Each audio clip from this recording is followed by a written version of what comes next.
को प्रणाम। आज मैं शुक्राचार्य और बृहस्पत्याचार्य के बेटे कच्छ के कथा को सुनाना चाहती हूँ। ये शुक्राचार्य जी दैत्यों का गुरु थे और कच्छ बृहस्पत्याचार्य के बेटे थे। वो बृहस्पत्याचार्य जी देवताओं का गुरु थे। ये शुक्राचार्य जी को मृत संजीविनी विद्या आता था। वो मृत संजीविनी मंत्र को पढ़कर सब दैत्यों को जिंदा कर लेते थे। जब देवता लोग और दैत्यों का युद्ध होता था, उस समय शुक्राचार्य जी इस मंत्र को पढ़कर सभी दैत्यों को फिर से जिंदा कर देते थे। ऐसे वो देवताओं का युद्ध पे असंख्य देवता लोग मर जाते थे और दैत्यों का नाश ही नहीं होता था। ऐसा एक बार क्या वो इंद्र ऐसे ही विचार पे पड़ता है कि कैसे इससे हम छुटकारा पाए। तो उसे एक अच्छा उपाय सोचता है। वो क्या करते हैं, वो बृहस्पत्याचार्य के बेटे कच्छ को शुक्राचार्य के पास भेज देते हैं और बोलते हैं कि उस विद्या को तुम सीखना चाहिए, ऐसे बोलते हैं और कच्छ को बृहस्पत्याचार्य के पास शुक्राचार्य के पास भेज देते हैं। इधर कच्छ शुक्राचार्य के पास आता है और सत्य ही बोलता है कि मैं बृहस्पत्याचार्य का बेटा हूँ और मुझे आपसे विद्या सीखना चाहिए। ऐसे बोलकर वो शुक्राचार्य जी से विनम्र से रहता है। तो शुक्राचार्य को पता चल जाता है कि ये सब विद्या सीखने के लिए नहीं आया है, वो सिर्फ मृत संजीविनी मंत्र को सीखने के लिए मेरे पास आए हैं। ऐसे शुक्राचार्य को पता चल जाता है। तो वो सोचते हैं अगर कोई विद्या सीखने के लिए मेरे पास आता है तो हम उसे वापस नहीं भेजते। तो मैं क्या करूँगा कि ये इस मृत संजीविनी मंत्र को मैं इसे नहीं सिखाता। ऐसे करके शुक्राचार्य जी वो कच्छ से क्या बोलते हैं कि हाँ, मैं सब विद्या तुम्हें सिखा दूंगा। ऐसे करके वहाँ पे रखते हैं कच्छ को, उससे अपने ही पास में सभी शिष्यों के साथ कच्छ को भी रखते हैं। कच्छ वो संदर्भ एक अच्छे समय के लिए अच्छे समय आने के बाद मैं उनसे गुरु से वो मृत संजीविनी मंत्र सीख जाऊंगा। ऐसे करके वो भी उनका सेवा करते वो समय टालता रहता है। और वो शुक्राचार्य की एक पुत्री होती है देवयानी, उसकी देवयानी नाम से एक पुत्री होती है। वो देवयानी को कच्छ का सभी गुण और कच्छ का सेवा करने का ढंग और बात करने का ढंग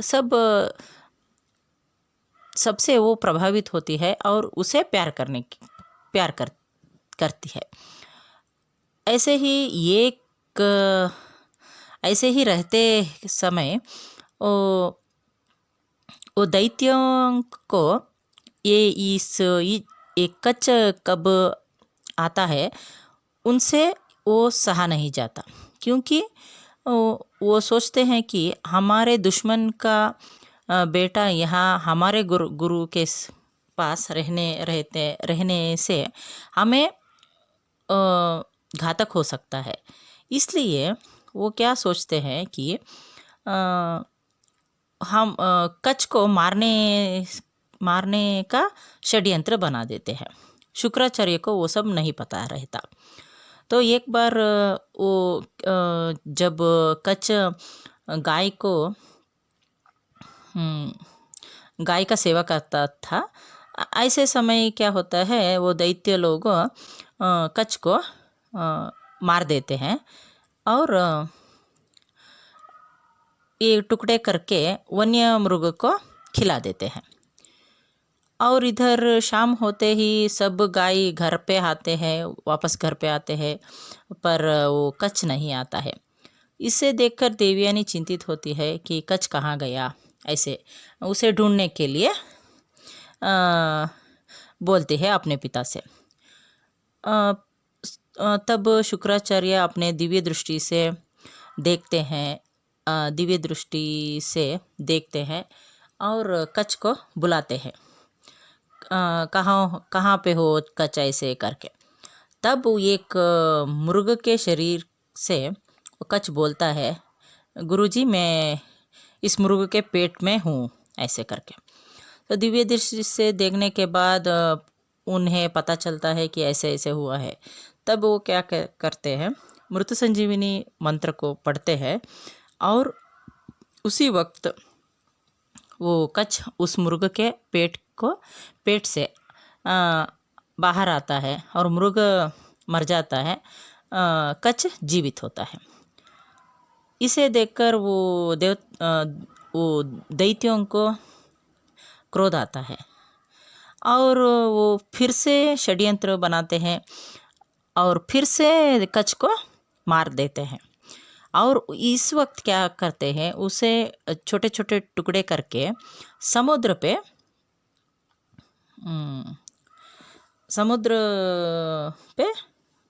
फेंक देते हैं। तब फिर से देवयानी चिंतित होती है और इस वक्त भी शुक्राचार्य को बोलती है कि कच्छ अभी तक नहीं घर पे आया है, ऐसे करके। तो फिर कच्छ बुलाते हैं, शुक्राचार्य बुलाते हैं कच्छ को और समुद्र से कच्छ बोलता है कि मैं समुद्र में हूँ। तो फिर शुक्राचार्य वहाँ से मृत संजीविनी मंत्र पढ़ते हैं और समुद्र से फिर से कच्छ जिंदा होता है। इसे देखकर वो दैत्य को बहुत क्रोध आता है और फिर से षड्यंत्र करते हैं कि अब ऐसे षड्यंत्र करते हैं कि फिर से गुरु को कच्छ को भूल जाना चाहिए, ऐसे करके।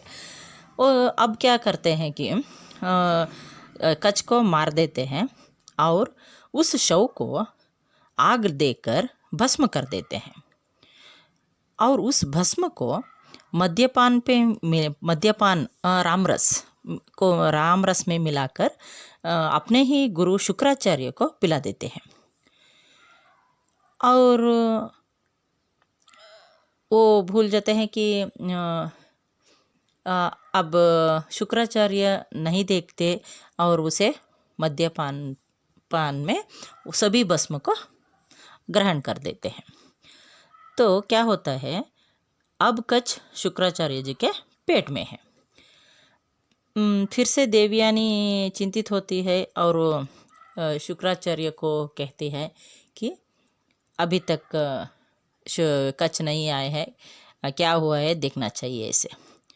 तब शुक्राचार्य बुलाते हैं अपने शिष्य को कच्छ को और उनके ही पेट के अंदर से वो कच्छ बोलता है कि गुरुजी मैं आपके पेट में हूँ। तो दिव्य दृष्टि से देखते हैं वो सब, ये इन दैत्यों का काम है, अब क्या करें। और उनकी पुत्री से कहते हैं कि अब मैं जीवित रहता हूँ, नहीं तो कच्छ जीवित रहता है। दोनों में एक को तुम स्वीकार करना चाहिए। अब क्या कर सकते हैं, ऐसे दैत्यों लोग ऐसे किया है तो अब क्या कर सकते हैं। तो देवयानी कहती है कि मुझे दोनों चाहिए और आप कुछ भी कीजिए, दोनों मुझे आप भी चाहिए और कच्छ भी चाहिए, ऐसे करके बोलते हैं। तब शुक्राचार्य जी अपने शिष्य को कहते हैं, कच्छ को कहते हैं कि अब मैं तुमको पहले मृत संजीविनी मंत्र का उपदेश देता हूँ, तू उसे स्वीकार करके जब मैं मरता हूँ, तू जिंदा होता है, तब मुझे तू इस मंत्र से जीवित करना चाहिए, ऐसे बोलते हैं। तब कच्छ बोलता है, अच्छा मैं ऐसे ही करता हूँ, तो आप मुझे वो मृत संजीविनी विद्या का मंत्र उपदेश कीजिए। तब क्या होता है कि शुक्राचार्य जी ने उस मंत्र का उपदेश भस्म के रूप में रहते हैं ना वो कच्छ, उसे देते हैं और वो सीख लेता है सब। फिर शुक्राचार्य जी मंत्र को पढ़कर पहले कच्छ को जीवित करते हैं। तो कच्छ जब बाहर आता है उनके पेट से, तब शुक्राचार्य जी मर जाते हैं। फिर वो कच्छ जिंदा होता है ना, वो उसी मंत्र से शुक्राचार्य जी को फिर से जिंदा करता है। ऐसे वो कच्छ, बृहस्पत्याचार्य का बेटा कच्छ, इस मृत संजीविनी मंत्र को, उस विद्या को सीख लेता है। आप लोगों को एक कथा अच्छी लगी तो लाइक करें, सब्सक्राइब करें। साईं राम, साईं राम, साईं राम।